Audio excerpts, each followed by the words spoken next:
Good morning. Unique शिक्षण संस्थान के ऑनलाइन क्लास में 11th क्लास के जो बच्चे हैं राजनीति विज्ञान के, उनका स्वागत है। और अपना जो टॉपिक चल रहा था विधायिका, जो लेसन संख्या 5 है, उसके अंदर हमने चर्चा की थी विधायिका के अंतर्गत कि जो हमारे को विधायिका की क्यों आवश्यकता है, हमें संसद क्यों चाहिए, साथ ही साथ में संसद के अंदर 2 सदनों की आवश्यकता है, वो क्यों आवश्यकता पड़ी 2 सदनों की, और द्विसदनात्मक व्यवस्थापिका कौन कौन से राज्यों के अंदर पाई जाती है। फिर हमने दोनों सदनों के बारे में चर्चा की थी, राज्यसभा के बारे में की थी, फिर लोकसभा के संरचना और गठन के बारे में हमने चर्चा की थी। आज हम चर्चा करेंगे कि विधायिका क्या कार्य हैं, मतलब संसद के क्या कार्य हैं।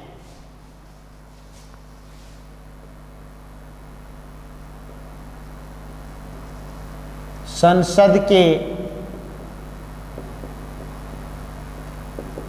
कार्य देखिए, संसद का मुख्य या विधायिका बोल दो, चाहे आप इसको संसद बोल दो, एक ही बात है, या आप इसको व्यवस्थापिका भी कह सकते हो,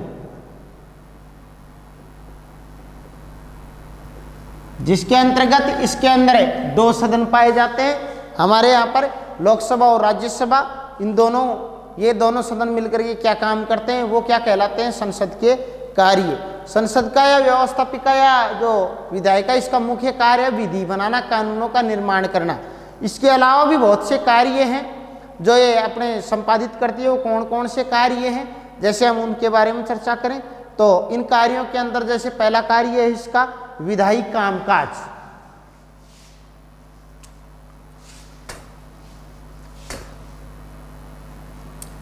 पहला कार्य है इसका विधायी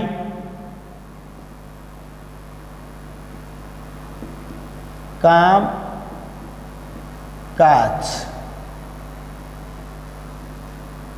दूसरा इसका कार्य है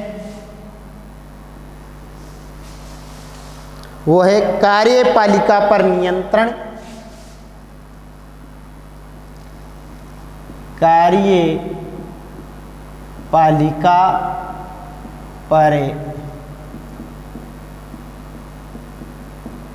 कार्यपालिका पर नियंत्रण तथा उसका उत्तरदायित्व सुनिश्चित करना तथा उसका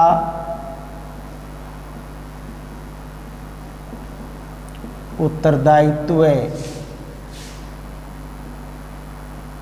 सुनिश्चित करना। किसका उत्तरदायित्व सुनिश्चित करना भाई? कार्यपालिका का उत्तरदायित्व सुनिश्चित करना। कि उसका उत्तरदायित्व सुनिश्चित करती है, कौन करती है? संसद या विधायिका। विधायी कामकाज के विधि से संबंधित कामकाज भी करती है और कार्यपालिका पर नियंत्रण भी करती है, और कार्यपालिका के ऊपर उत्तरदायित्व भी, कार्यपालिका क्या उत्तरदायित्व है उनको सुनिश्चित करती है। इसके अलावा तीसरा कार्य है इसका वित्तीय कार्य।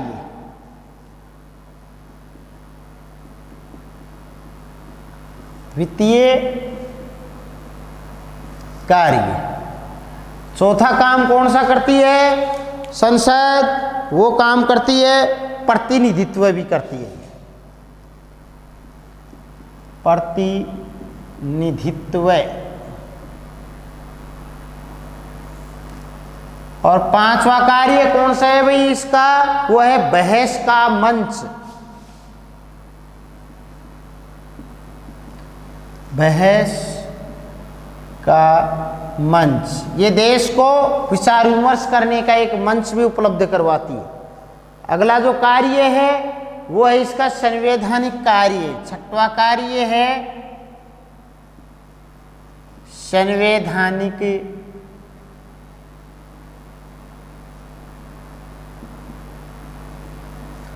कार्य। और जो 7वां कार्य है संसद का वो है निर्वाचन संबंधी कार्य। निर्वाचन संबंधी कार्य। और 8वां जो काम करती है संसद, वो है न्यायिक कार्यों को भी संपादित करती है। न्यायिक कार्य, इन कार्यों का भी ये संपादन करती है। ये हैं संसद के मुख्य कार्य, जो कानूनों के निर्माण के अलावा जो संसद के द्वारा अन्य कार्य जो संसद के द्वारा संपादित किए जाते हैं, वो हैं इसके मुख्य कार्य। कौन कौन से हैं? विधायी कामकाज है, कार्यपालिका पर नियंत्रण रखती है, कार्यपालिका का उत्तरदायित्व सुनिश्चित करती है, वित्त से संबंधित कार्य करती है, प्रतिनिधित्व प्रदान करने का काम भी करती है, वाद विवाद विचार विमर्श का मंच उपलब्ध करवाती है संसद, संविधान से संबंधित कार्य करती है ये, और निर्वाचन संबंधी भी कार्य करती है, न्यायिक कार्यों का भी संपादन करती है। कहाँ? कौन?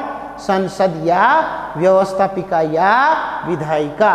इसके अंदर प्रथम जो कार्य है इसके बारे में अपन चर्चा करेंगे। पहला कार्य है इसका विधायी कामकाज।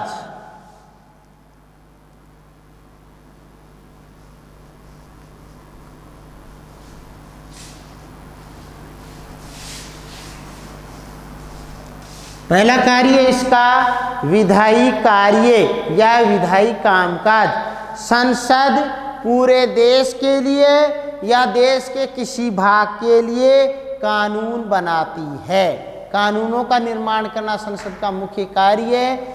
चाहे ये पूरे देश के लिए भी बना सकती है और देश के अंदर किसी विशेष क्षेत्र या किसी भाग के लिए भी ये कानून बना सकती है। और ये कानून बनाने वाली सर्वोच्च संस्था होने के बावजूद भी फिर भी इसको क्या कहा गया है संसद को कि कानूनों को स्वीकृति देने वाली मात्र माना गया है इस संस्था को। कौन सी संस्था को? संसद को।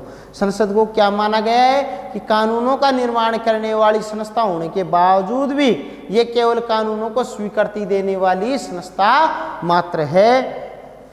विधेयकों को तैयार, जो विधेयक होता है उसको तैयार करने का वास्तविक काम तो किसी मंत्री का होता है और मंत्री के निर्देशन में कोई जो विधेयक तैयार किया जाता है तो मंत्री के निर्देशन में नौकरशाही के द्वारा उस विधेयक को तैयार किया जाता है। और विधेयक का उद्देश्य और संसद में उसे प्रस्तुत करने का कार्य जो समय है, विधेयक यदि मान लो क्या उद्देश्य होना चाहिए, जो विधेयक प्रस्तुत किया जा रहा है संसद के दोनों सदनों के सम्मुख है तो उसका क्या उद्देश्य है, उसमें संसद में कब प्रस्तुत किया जाएगा, ये सारा समय कौन तय करता है? मंत्रिमंडल।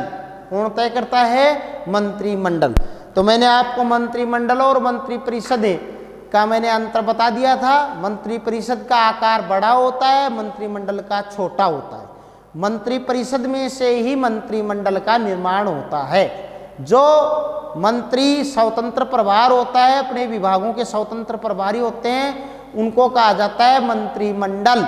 और जो मंत्रिमंडल के कार्यों में सहायता करने के लिए जो विभिन्न राज्य मंत्री, उपमंत्री होते हैं और इन्हें कैबिनेट मंत्रियों को मिलाकर के जो बनाई जाती है वो होती है मंत्रिपरिषद। मंत्रिपरिषद में से जो कैबिनेट मंत्री होते हैं वो होते हैं केवल मंत्रिमंडल।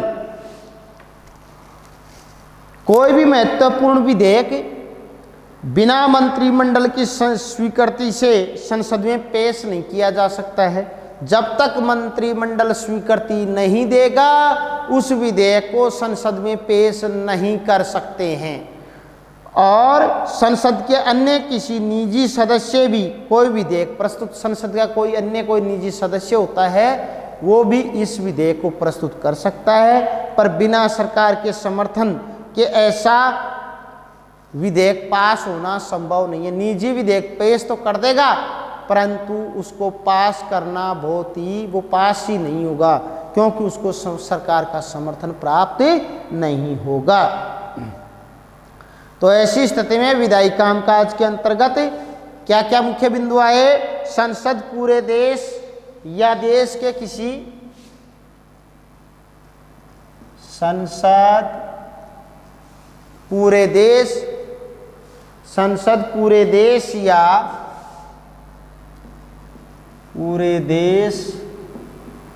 या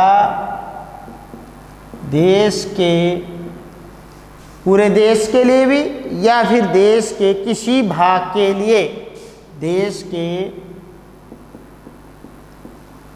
किसी भाग के लिए, किसी भाग के लिए, किसी भाग के लिए कानून बनाती है, भाग के लिए कानून बनाती है। पहला तो ये हो गया काम, विधायी कामकाज। विधायी कामकाज कैसे करती है? फिर है संसद को क्या माना गया है? संसद कानूनों को केवल, संसद कानूनों को केवल, संसद कानूनों को केवल स्वीकृति देने का काम करती है। संसद कानूनों को केवल स्वीकृति देने का काम करती है। कौन करती है ये काम? संसद करती है भाई। इसके बाद में जो मुख्य बात है वो है विधेयकों को जो तैयार करने का जो कार्य है, किसी मंत्री के निर्देशन में नौकरशाही तैयार करती है। तो विधेयकों को तैयार करने का वास्तविक काम विधेयकों को तैयार करने का काम किसी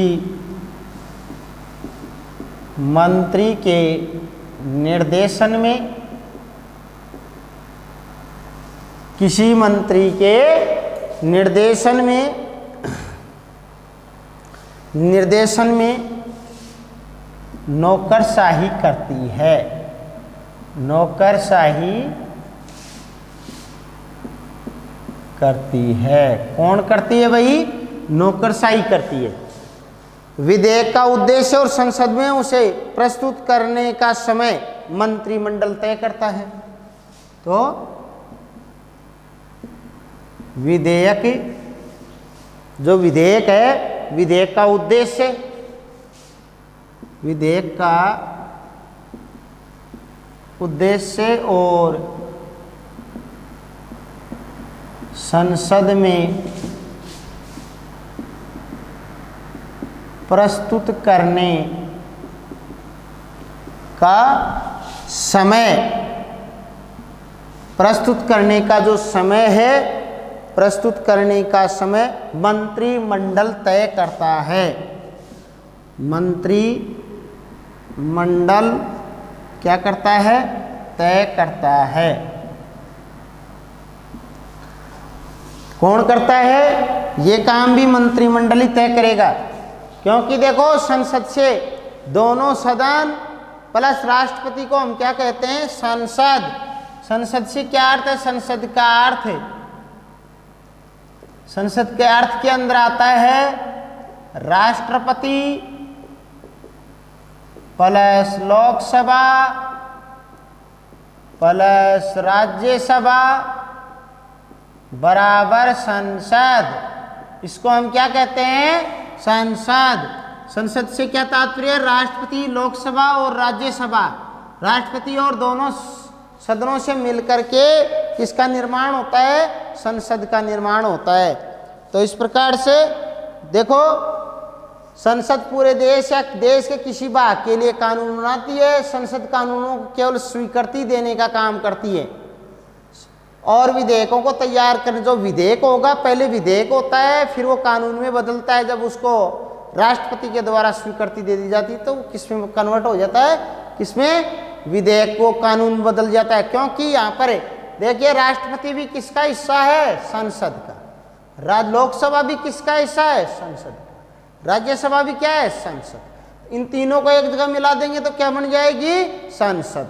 तो इस प्रकार से किसी विधेयक को तैयार करने का वास्तविक कार्य तो कोई मंत्री के निर्देशन में नौकरशाही तैयार करती है, और विधेयक का जो उद्देश्य और संसद में प्रस्तुत करने का समय कौन तय करता है? मंत्रिमंडल तय करता है। तो ये तो थी विधायी कामकाज, ये सारे इस प्रकार से कामकाज संसद के अंदर, ये सारे विधायी मतलब विधेयकों से संबंधित ये कामकाज इस प्रकार से संपन्न होते हैं। दूसरा काम आता है संसद का, वो है कार्यपालिका पर नियंत्रण तथा कार्यपालिका का उत्तरदायित्व सुनिश्चित करना। दूसरा कार्य है अब संसद का, जो दूसरा कार्य की बात करें तो वो है विधायिका कार्यपालिका पर नियंत्रण तथा कार्यपालिका का उत्तरदायित्व सुनिश्चित करना।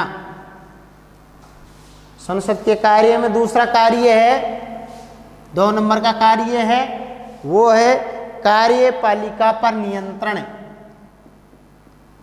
कार्यपालिका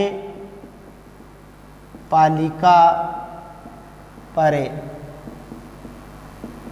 नियंत्रण, कार्यपालिका पर नियंत्रण और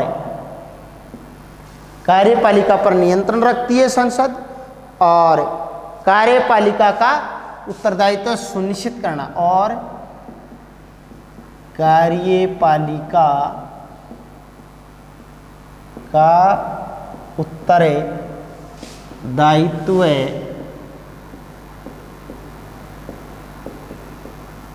सुनिश्चित करना।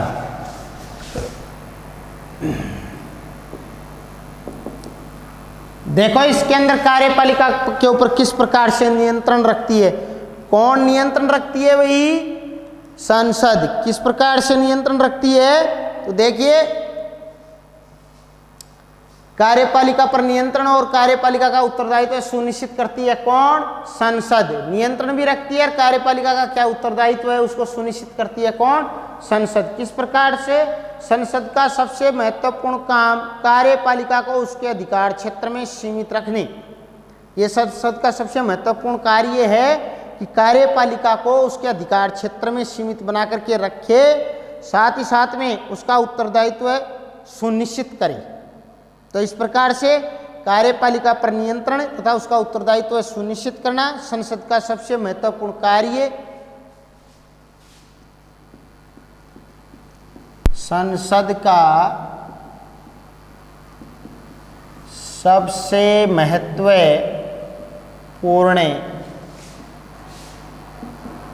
कार्य, संसद का सबसे महत्वपूर्ण कार्य कार्यपालिका को उसका अधिकार क्षेत्र में कार्यपालिका को उसके अधिकार क्षेत्र में, किसको, कार्यपालिका को उसके अधिकार क्षेत्र में सीमित रखने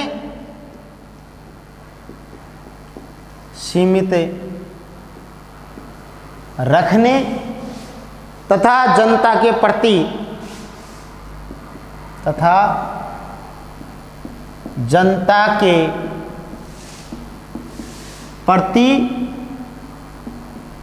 उसका उत्तरदायित्व सुनिश्चित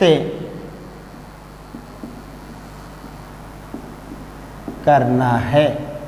ये सारे काम किसके हैं, ये कार्यपालिका के ऊपर नियंत्रण कौन रखती है, संसद। कि ये सबसे, एक तो उसको अधिकार क्षेत्र में, अपने जितना अधिकार क्षेत्र है कार्यपालिका का वहां तक ही काम करे हो, ये सारा नियंत्रण कौन रखती है, विधायिका या संसद। साथ में ही कार्यपालिका है वो सदैव जनता के प्रति उत्तरदायी बनी रहे, इसके ऊपर भी नियंत्रण कौन रखता है, विधायिका या संसद। इस प्रकार से दूसरा कार्य हो गया कि कार्यपालिका के ऊपर नियंत्रण रखती है और कार्यपालिका का उत्तरदायित्व सुनिश्चित करती है कौन, संसद। तीसरा कार्य है उसका वित्तीय कार्य। संसद का तीसरा जो काम है वित्त से संबंधी कार्य भी करती है, वित्तीय कार्य। तीसरा कार्य है उसका वित्तीय कार्य, संसद का है वित्तीय कार्य। देखो लोकतंत्रीय देशों के अंदर, लोकतंत्र में संसद कराधान तथा सरकार द्वारा धन के प्रयोग पर नियंत्रण रखती है, कि जो कराधान तथा सरकार के द्वारा जो धन प्रयोग में लिया जाता है, सरकार जो इस धन को प्रयोग में लेती है, उस धन के ऊपर कंट्रोल या नियंत्रण कौन रखती है? संसद। यदि भारत सरकार कोई नया कर लाए, नया कर का कोई प्रस्ताव, कोई टैक्स का प्रस्ताव लाए, तो उसे संसद से स्वीकृति लेनी पड़ेगी। किसको? भारत सरकार को। यदि कोई नया टैक्स लाए, नया कर लाए, नए कर का प्रस्ताव लाए, तो वो प्रस्ताव कहाँ से स्वीकृति लेनी पड़ेगी? उस प्रस्ताव को संसद से। संसद की वित्तीय शक्तियाँ उसे सरकार के कार्यों के लिए धन उपलब्ध कराने का अधिकार भी देती है, और सरकार को अपने द्वारा खर्च किए गए धन का हिसाब तथा प्रस्तावित आय का विवरण भी संसद को देना पड़ेगा, कि सरकार ने जो धन खर्च किया है, धन का हिसाब किताब है, और कितना आय है, कितना खर्चा हुआ है, ये सारा का सारा भारत सरकार किसको हिसाब देगी? संसद को देना पड़ेगा। ये सारा का सारा हिसाब कौन मांगेगी? संसद। संसद साथ साथ में यह भी सुनिश्चित करती है कि सरकार न तो कोई गलत खर्च करे और न ही ज़्यादा खर्च करे। कहने का मतलब खर्चे के ऊपर भी नियंत्रण रखती है कौन? संसद। सरकार के खर्चे के ऊपर भी गलत भी खर्च नहीं होना चाहिए और ज़्यादा भी खर्च नहीं होना चाहिए। इन सब के ऊपर नियंत्रण कौन रखती है? संसद। संसद यह सब बजट और वार्षिक वित्तीय माध्यम से करती है। ये सारा काम संसद किसके माध्यम से करती है? किसके माध्यम से? सब कुछ ये बजट के माध्यम से और वार्षिक वित्तीय वक्तव्य के माध्यम से ये सारे कार्य करती है। कौन से कार्य? वित्तीय कार्य। तो इसमें देखिए, वित्तीय कार्य के अंतर्गत संसद कराधान तथा सरकार द्वारा धन प्रयोग पर नियंत्रण रखती है। संसद कराधान तथा सरकार द्वारा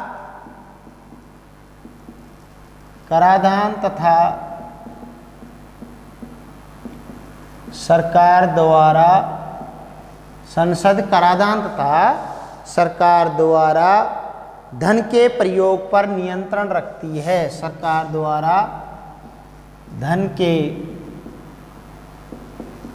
प्रयोग पर नियंत्रण क्या करती है? नियंत्रण रखती है। वित्तीय कार्य के अंदर अगला है, यदि भारत सरकार कोई नया कर प्रस्ताव लाए तो उसे संसद से स्वीकृति लेनी पड़ेगी। इसकी स्वीकृति भी देने का काम करती है कौन? संसद। तो भारत सरकार कोई नया कर प्रस्ताव लाए,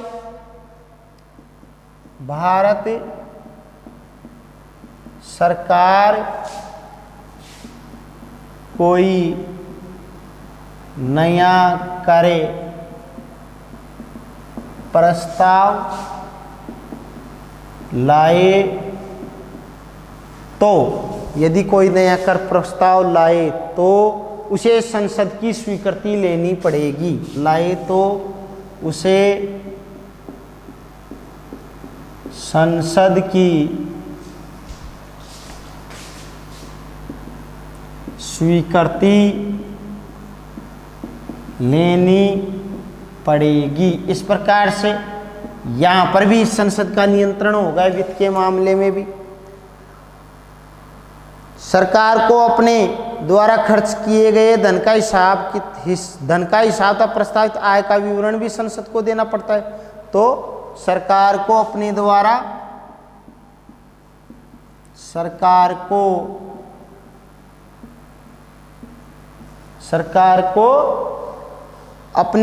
खर्च किए गए धन का हिसाब सरकार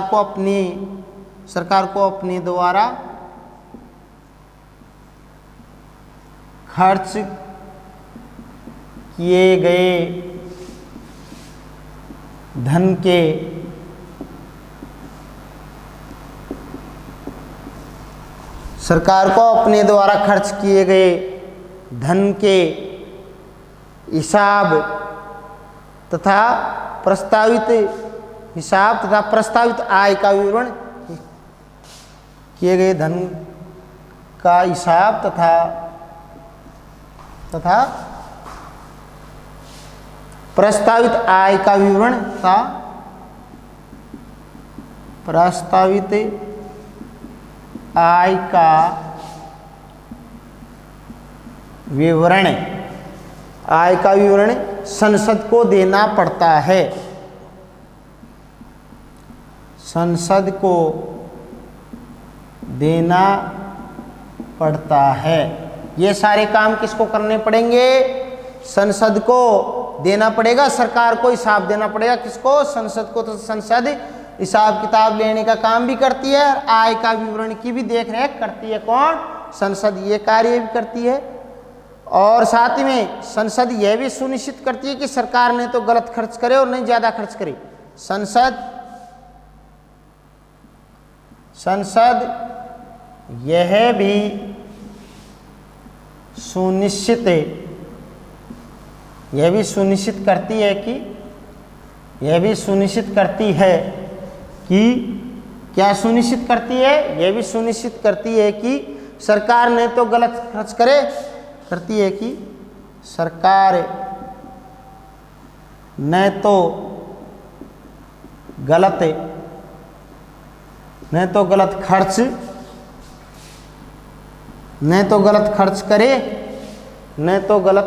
खर्च करे और न ही ज़्यादा खर्च करे और न ही ज़्यादा खर्च करे।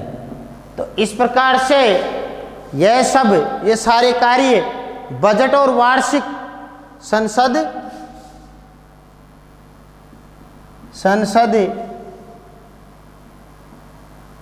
उपयुक्त सभी वित्तीय कार्य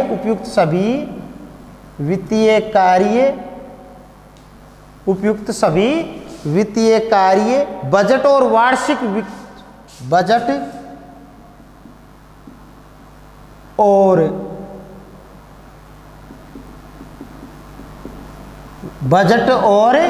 वार्षिक वक्तव्य के माध्यम से करती है। वार्षिक